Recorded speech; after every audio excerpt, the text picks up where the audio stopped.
people like myself was born on this river. I love the land. It's the Delta.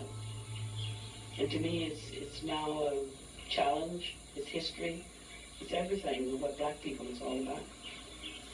We came up out of slavery. And this is where we acted it out, I suppose. All the work, all the hard work, and all that. But we put in our blood, sweat, and tears, and we love the land. This is Mississippi.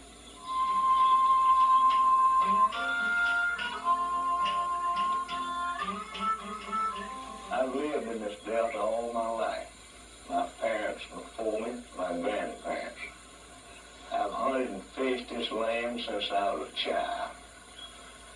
This land is composed of two different cultures, a white culture and a colored culture, and I've lived close to them all my life. But I'm told now that we mistreated them and that we must change, and these changes are coming faster than I expected. And I'm required to make decisions on the basis of a new way of thinking, and it's difficult. It's difficult for me, it's difficult for all Southerners. I was born in Mississippi, in the United States, and I'm the product of my heredity and education and the society in which I was raised. And I have a vested interest in that society, and I, along with a million other white Mississippians, will do everything in our power to protect that vested interest. It's just as simple as that.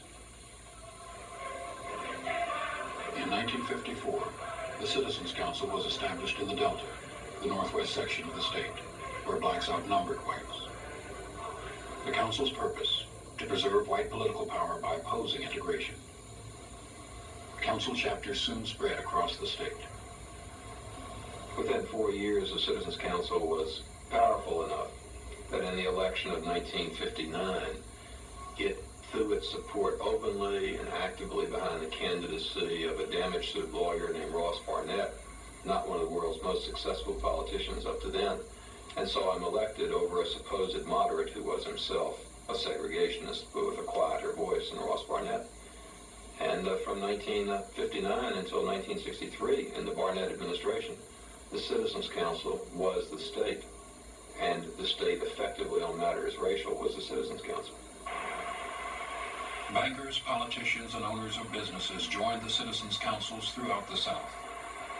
They punished people who supported integration or black voting rights by foreclosing mortgages, firing workers, or refusing loans to farmers. And they used their influence to push through laws that would ensure continued white domination. It's primarily a struggle for power. And I think we would be stupid indeed if we failed to see where the consequences of a supine surrender on our part would lead. At the center of Mississippi's struggle for power was the black vote. In some counties, blacks outnumbered whites 4-1. In 1962, in many counties, no blacks were registered. There's a big psychological, gap to overcome. This and what a lot of people call a psychology of fear on the part of most of the Negroes. They're afraid of losing their jobs. They've been brainwashed. They think that somehow all of this is the business of